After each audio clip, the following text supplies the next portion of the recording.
안녕하세요. 해강호정입니다. 자, HLB입니다. HLB 현재 마이너스 2.69% 약세를 보이고 있습니다. 뭐 오늘 시장 자체가 혼조 양상을 띌 것이라고 뭐 예상하지 못하는 분들은 없을 거예요. 뭐 저도 역시나 투자자분들에게 충분히 미리 말씀을 드렸고요. 내일 우리 한국 날짜로 장중에 미국 대선 결과들이 나올 수 있고 박빙에 따라서 아무래도 좀 더 늦게, 오후 늦게나 또 저녁 때 나올 수도 있기 때문에 가장 중요한 건 우리 장중에 그 투표 결과들이 나온다라는 겁니다. 그래서 내일은 변동성이 좀 상당히 나올 수 있다. 오늘까지는 눈치 보기 장세가 이어질 수 있다라는 것인데요. 자, 그 과정에서 보면 우리 국내 증시, 자, 코스피 지수, 약보합 수준, 코스닥 지수는 뭐 강보합 수준에서 그냥 저냥 오늘 머무르고 있다. 그냥 제자리 뛰게 하고 있다 정도 해석할 수가 있겠죠. 자, 그래서 HLB도 지금 오늘 그러면 뭐 강보합 수준에서 그냥 머무르면 어떻겠느냐라고 다들 기대했을 수도 있지만 HLB 입장에서는 마이너스 2%가량 약세를 보이고 있어요. 이것은 뭐 HLB에 뭐 어떤 뭐 악재가 있거나 HLB가 특별히 뭐 문제가 있는 것은 아닙니다. 네. 오늘 수급적으로 놓고 보면 전체적으로 수급으로 놓고 보면 오늘 이쪽 바이오 쪽, 그러니까 코스닥 150 바이오 테크 쪽이 여기 하락률 상위에 있죠. 하락률 상위에 있습니다. 그러니까 오늘 전체적으로 시장이 뭐 그렇게 아주 나쁘다, 뭐 아주 좋다 이건 아니니까. 근데 그럼에도 불구하고 여기 보면 코스닥 바이오 150 테크, 그다음에 여기 2차 전지, 뭐 이렇게 보면 그다음에 여기 헬스케어도 여기 아래에 있죠. 예, 그러니까 오늘 2차 전지하고 제약 바이오 쪽이 정체하고 있다. 눈치 보면서 지금 아래에 내려가고 있다 정도이지 뭐 크게 뭐 악재가 있거나 크게 뭐 어떤 문제가 있거나 요것은 아니다라고 보시면 됩니다. 그리고 오늘은 일수 기법을 통해서요 HLB의 주가 반등 가능성에 우리가 좀 더 주목해 보자라고 오늘 중점적으로 영상 찍어 드릴 거고요. 그 내용을 통해서 우리 투자자님들이 실제 HLB를 투자 대응하는 데 있어서 도움이 되시길 바라겠습니다. 자, 그러면 뭐 제약바이오하고 2차 전지가 못 움직이고 있으니까 그러면 일부 뭐 반도체 쪽이라든가 이쪽에서 시장 방어를 하고 있다고 좀 봐야 되겠죠. 자, 우리 코스피 지수입니다. 코스피 지수에서 SK하이닉스가 방어하고 있고요.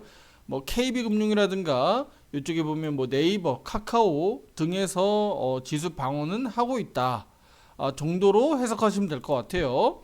코스닥 시장 보면 아까 2차 전지 쪽 약세를 보였는데 그 중에서도 에코프로 그룹주들은 반등 양상이 나타나고 있고요. 그다음에 여기 보면 일부 이렇게 HPSP 같은 이렇게 반도체 주식들이 방어를 하고 있다. 그리고 뭐 휴젤이라든가 삼천당 제약 같은 경우는 그나마라도 이렇게 빨간불을 켜면서 우리 그래도 제약바이오 죽지 않았어라고 이렇게 힌트를 주고 있습니다.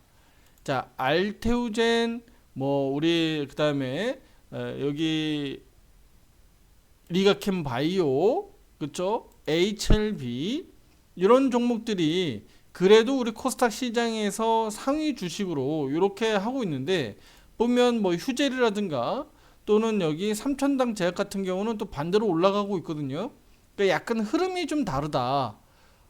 그러니까 그 얘기는 바로 뭐냐? 제약바이오 종목에서 오늘 수급들이 분명히 안 좋긴 한데 코스닥 시장에서 시가총액 상위 주식들 보니까 알테오자하고 HLB는 분명히 소폭 조정 나오면서 약세를 보이고 있는데 일부 다른 종목에서는 받아주더라. 오히려 상승 나오더라. 요것은 우리가 힌트를 얻어야 되겠죠? 알테오젠도 오늘 자리 지키겠구나. HLB, 우리 HLB도 오늘 무리할 게 없겠구나. 오늘 크게 변수 없겠구나. 오늘 자리 지키겠구나 정도로 해석하시면 되는 거예요. 우리 HLB 그래서 최종적으로 제가 HLB 말씀드렸던 것은요 65,300원 65,300원 가격은 뭐 크게 무리 없이 지켜질 것으로 말씀드리면서 오늘도 최종 보유 홀딩으로 일단은 의견을 드렸습니다. 자, 이제 일수기법 좀 보도록 하겠습니다. 뭐 우리 주식 기술적 분석하는 방법은 여러 가지가 있습니다만 우리 일수기법이라고 하는 날수, 일수 같은 말이에요. 그러니까 날짜를 통해서 분석하는 방식인데, 우리 주식에서 기술적 분석할 때 기본적으로 가격 분석하는 거 있죠. 그쵸? 그 다음에 우리가 일수기법, 이거 하루하루 날짜입니다. 근데 이게 일수가 될 수도 있고 주간이 될 수도 있고 월간 될 수 있고 연간이 될 수 있잖아요. 그쵸? 예, 요 날은, 우리가 알고 있는 이 하루하루 날짜는 일간, 주간, 월간, 연간 등등을 우리가 분석하는 방식이에요. 그러니까 가격, 그 다음에 날짜, 그 다음에 뭐예요? 요거를 통틀어서 다 포함되는 거 하나, 또 하나 더 있죠. 바로 시간 가치입니다. 예. 그 다음에 뭐 추가적으로 이제 수급적인 부분들 들어가고 뭐 쭉쭉 몇 가지 더 들어가는데, 요런 것들은 다 오늘 말씀드리기는 어렵고, 요런 것들이 있다 정도 보시면 됩니다. 그 중에서 오늘 여기 일수기법 중에 요거 하루짜리, 하루하루 일간 차트에서 우리가 분석하는 날수 기법을 좀 보려고 해요. 이걸 왜 분석하느냐? 이걸 분석을 통해서 우리가 HLB가 이제 바닥을 좀 잡을 때가 왔는지, 변곡점에 다다라서 좀 강하게 올라올 수 있는 때가 온 건지, 아니면 아래로 내려갈 수 있는 타이밍이 온 건지, 그렇죠? 이런 것들을 분석해 보는 거예요. 그럼 지금부터 볼게요. 그 날수 기법에는 여러 가지 기준이 있어요. 요것도 좀 말씀드릴게요. 일단은 기준은 이평선 기준인데, 5일 이동평균선은 5일간의 이동평균선이죠. 5일간의 이동평균선. 예를 들면 주가가 5일 동안 쭉쭉쭉쭉 계속 올라가면 이동평균선은 이걸 따라서 후행하면서 계속 따라가게 되죠. 그러면 5이평선이 이렇게 상승 추세로 만들어지는 거고요. 만약에 5일간에 이렇게 주가가 올랐다가 떨어졌다가 올랐다가 이런 식으로 5일간 움직이면 어떻게 될까요? 5일간의 이동평균선은 옆으로 눕게 되겠죠. 이건 당연한 얘기니까. 그럼 이제 5일간의 이동평균선, 그 다음에 10일간의 이동평균선, 뭐 20일간의 이동평균선, 이렇게 우리가 볼 수가 있고, 50, 20, 60일 이동평균선까지의 기준은 이미 앞에 영상에서 다 말씀을 드렸습니다. 얘네들의 특징, 기준에 대해서는 말씀드렸으니까 요거는 건너뛰기 할게요. 자, 그러면 우리가 기준을 볼 때 5위평은 그러면 5일간의 이동평균선 아래로 5위평 저항 맞으면서 주가가 떨어지면 5일간은 떨어질 수 있겠구나. 10일 이동평균선 맞고 떨어지면 너 10일간은 조정 나올 수도 있겠구나. 20일간은 20일간 동안, 60일은 60일간 동안, 그렇죠? 네, 5일간은 일주일, 10일간은 2주요, 20일간은 한 달이요, 60일은 3개월입니다.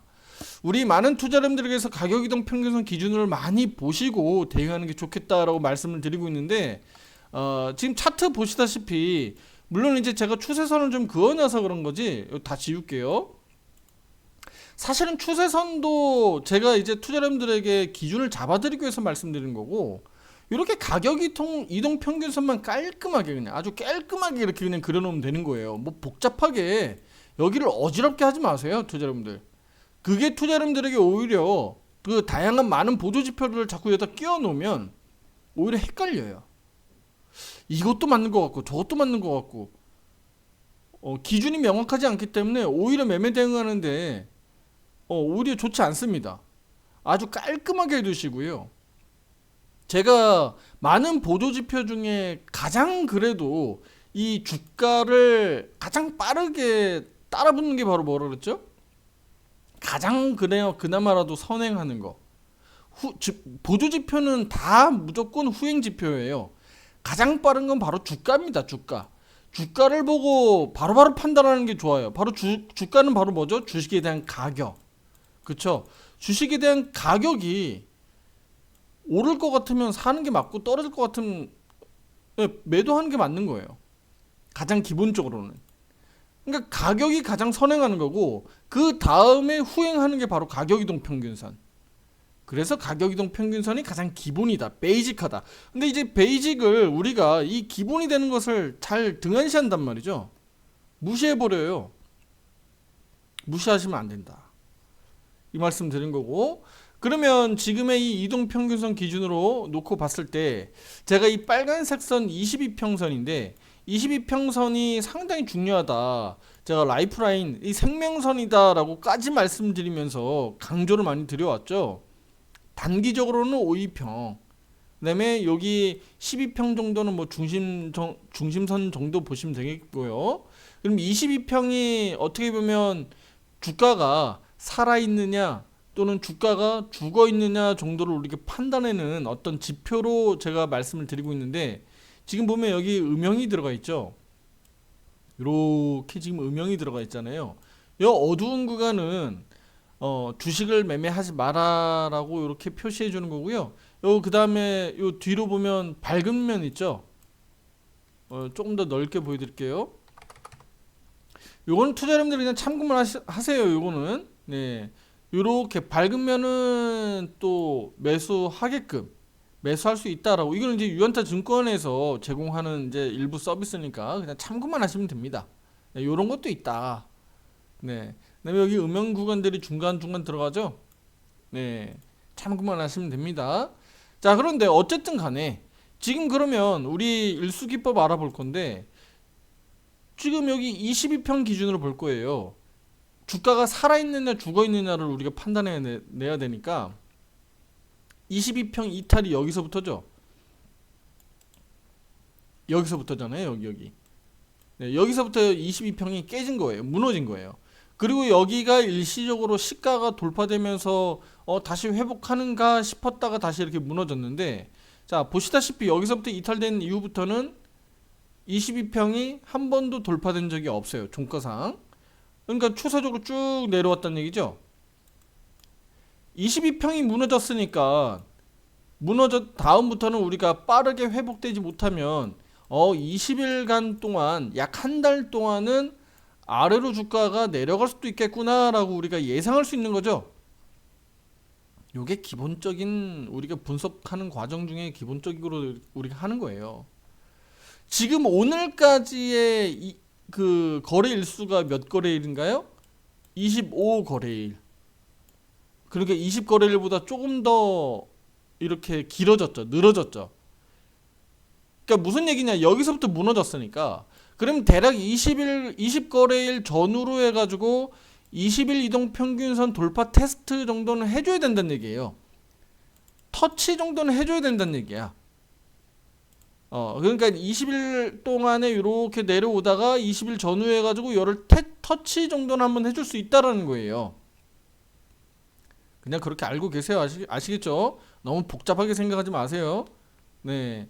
제가 그러니까 많은 고난과 고통, 또 제가 경험치, 뭐 책에서 공부한 것들 다 그냥 녹여내서 한 번에 말씀드리는 거야.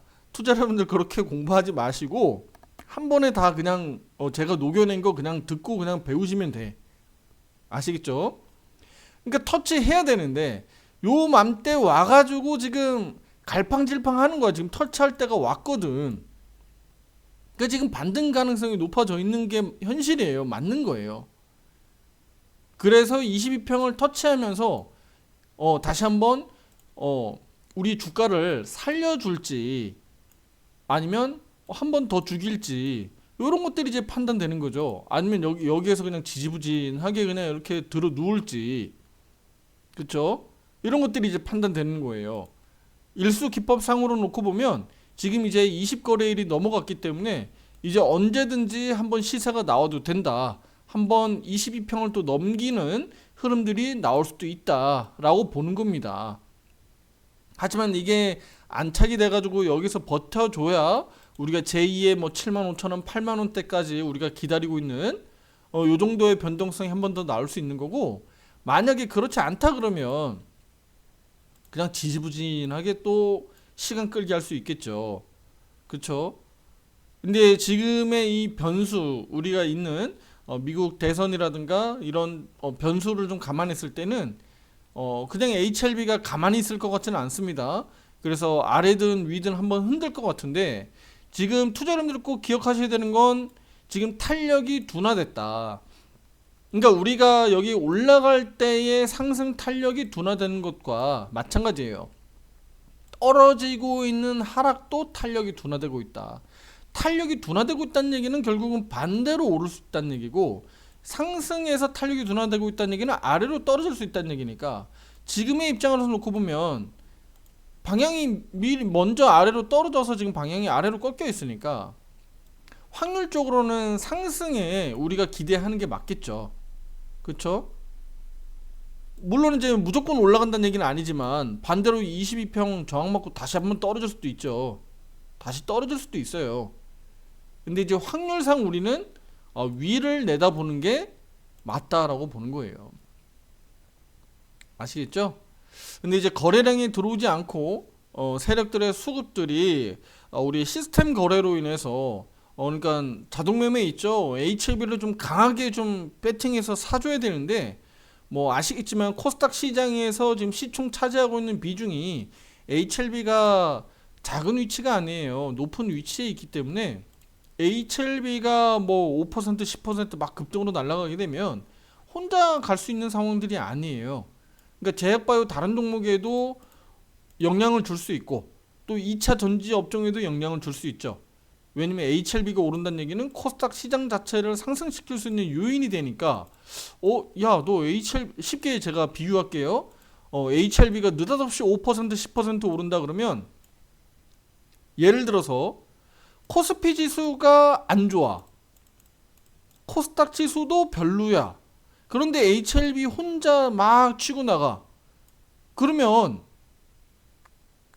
우리 에코프로 2차전지나 또는 뭐 알테오젠이나 다른 종목들 입장에서는 어때요? 야, 쟤 왜 저러냐? 쟤 무슨 약 먹었냐? 비타민 C라도 먹은 거야? 쟤 왜 이렇게 혼자 들고 뛰고 난리야? 라고 해서 혼자 올라갈 수 있지만 그 효과가 어때요? 그 효과가 반감되겠죠. 왜냐면 지수하고 같이 올라가는 게 아니라 혼자 널뛰기 하는 거니까. 그쵸? 그런데 다른 종목들이 안 좋은 상황에서 올라가니까 HLB 주주분들에게는 환한 미소를 제공할 수 있겠죠. 하지만 그 상승 효과가 반감될 수 있다. 예를 들면 뭐 한 10%, 뭐 15% 올라가다가도 뭐 윗꼬리가 쭉 달리는 그림들이 나올 수도 있고, 반감되는 효과들이 나올 수 있는 거예요. 반면에 코스피 지수가 좀 좋은데, 코스피 지수가 양호한데, 상승으로 양호한데 2차 전지가 좀 약하다. 뭐 예를 들어서 에코프로 그룹주들이 막 울상이야, 막 안 올라가, 2% 3%막 약세예요.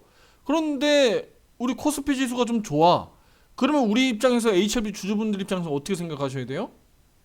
야, 이거 분명히 찬스인데, HLB 올라갈 수 있는 찬스인데 왜 안 올라갈까? 투자자분들, 제약바이오 쪽 수급이 좀 괜찮아질 수 있을 것 같은데, 왜냐면 코스피 쪽의 흐름이 양호하니까. 그러면 우리 코스닥 시장에서 2차 전지가 안 좋다? 그러면 HLB라도 좀 치고 나가야 되는 거 아니야? 코스피 쪽에 그럼 대형주 중심으로 봤을 때 제약바이오가 올라가는지 안 가는지, 그런 거를 빨리 점검해야 되겠죠. 반도체 쪽이 워낙 강하지 않은지, 이런 것들을 검토하면서 우리 HLB를 흐름을 추적해 가면 되는 겁니다. 이해되시죠? 네. 그러니까 지금 흐름을 놓고 보면 HLB 오늘, 너 오늘 HLB 너도 오늘 답 없구나 라는 것들이 투자자분들이 이해가 되실 수 있는 건, 바로 국내 증시가 오늘 오르지도 못하는 상태에서 전반적으로 눈치 보기 하는 장세가 이어지다 보니까 HLB를 유독 HLB를 강하게 우리가 기대하기에는 좀 어려운 시장이 됐다. 자, 이제 정리할게요. 그러면 시기적으로는 20거래일이 날수기법상 20거래일이 지난 상태이고, 이렇게 변곡점에 다다랐습니다. 단기적으로 하방 지지를 63,000원대를 잘 지지하고 있고, 이 흐름에서 여기서 버티고 있는데, 자, 그러면 내일은 아래 위로 흔들 수 있는데, 아래 위로 그 흔드는 과정은요, 쉽게 제가 설명을 드릴게요. 비율을 미국 나스닥 가지고 흔들 거 아니겠습니까? 미국 나스닥이 아침 8시부터 개장돼서 우리 한국 시장 열리는데 거기에 미국의 그 대선 일부 뭐 개표 상황들이 막 반영되면서 주가가 움직일 거 아니에요. 그럼 우리 국내 증시도 흔들 텐데 그걸 누굴 가지고 흔들 거예요?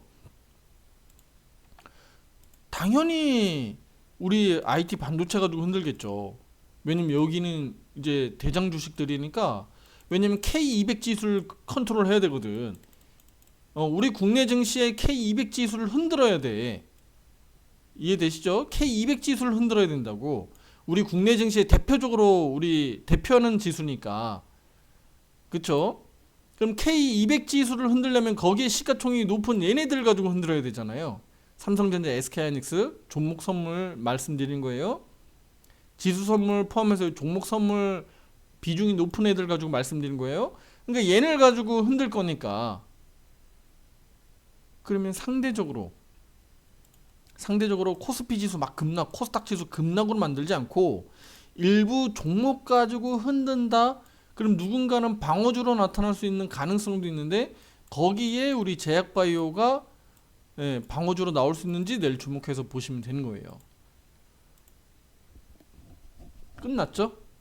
제가 다 설명드렸죠? 지금 이렇게 설명 다 드렸습니다. 뭐 더 이상 얘기할 거 있나요? 없어요. 다시 한번 말씀드릴게요. 지금 현재 열리고 있는 나스닥 100 선물 지수입니다.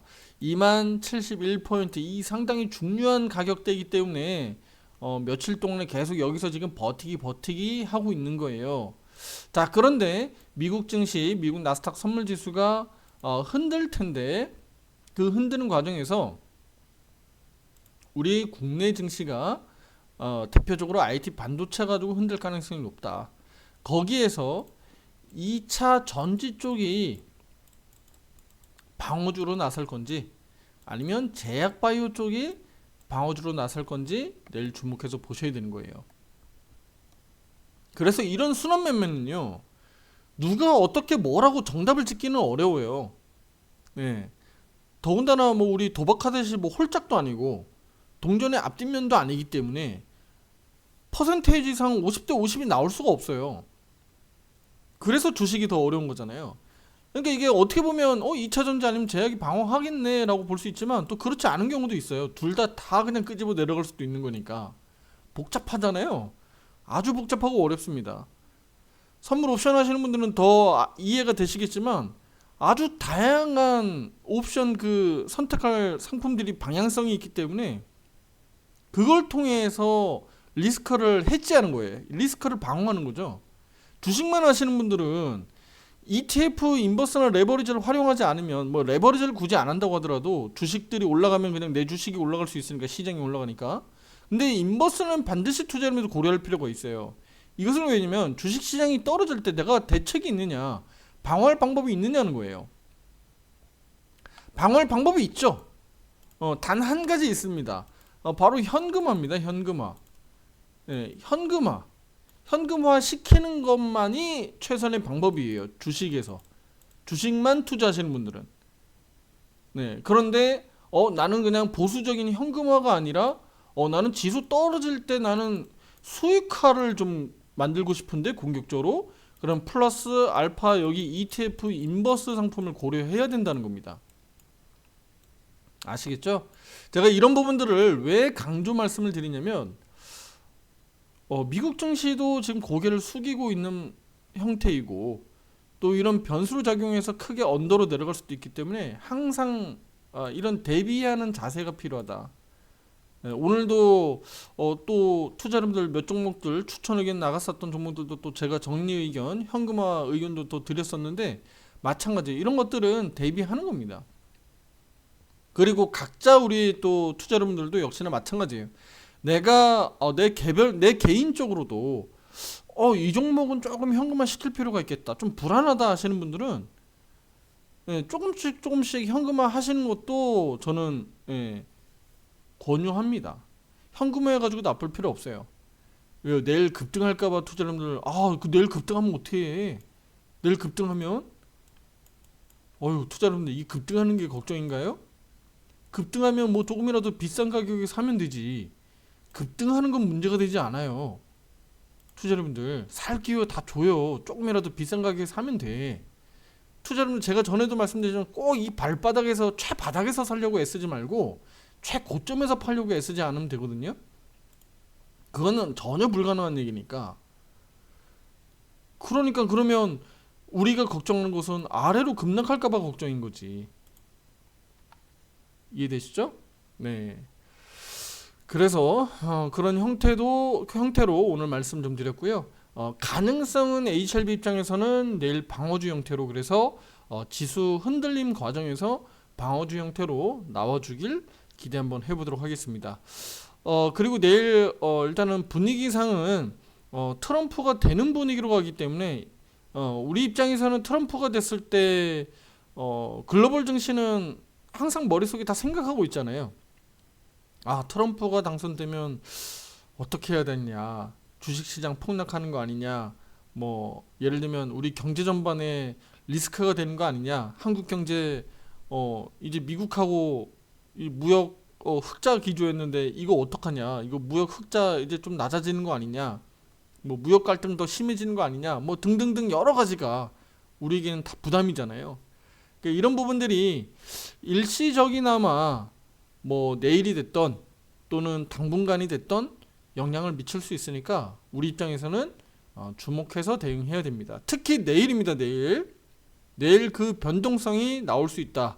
일시적으로 뭐 해리스가 막 당선될 것처럼 분위기가 올라가면 주가가 급등할까요? 아니면 트럼프가 당선될 것 같으면 주가가 급락할까요? 요것도 우리가 주목해서 보셔야 돼. 요것도 실제로 주가가 어떻게 핸들링해서 움직이는지. 그러니까 일시적으로 우리가 그 대선 딱 투표 이제 그 라인업 돼가지고 이제 둘이 올라와서 딱 누가 앞서가는지 이렇게 엎치락 뒤치락 할 거 아니겠습니까? 그때마다 주가 변동성이 나올 거란 말이에요. 그럴 때 그러면 해리스가 조금 더 앞서 나갈 때 나스닥이 위로 움직이는지 아래로 움직이는지, 트럼프가 앞서 나갈 때 위로 움직이는지 아래로 움직이는지를 같이 볼 필요가 있다는 거예요. 이해되시죠? 네. 내일 실시간으로 그래서 HLB뿐만 아니라 주식들 대응하는데 상당히 좀 중요한 내일 날짜가 되겠다. 당분간은 뭐 또 혹시라도 트럼프가 패배했다고 해서 또 인정 안 하는 상황들이 벌어지면 뭐 또 어떤 일이 어떻게 벌어질지 모르니까요. 우리는 예민하게 어쨌든 이런 부분들을 좀 체크하면서 앞으로도 잘 대응해 보도록 하겠습니다. 자, 구독, 좋아요, 알림 설정 잊지 마시고요. 우리 오른쪽 화살표 매매방에서 함께 대응하고자 하시는 분들은요, 가입 신청 문의 위에 번호로 문자로 보내주시면 되겠습니다. 자, 다음 영상에서도 더 좋은 내용으로 찾아뵙도록 하겠습니다. 감사합니다.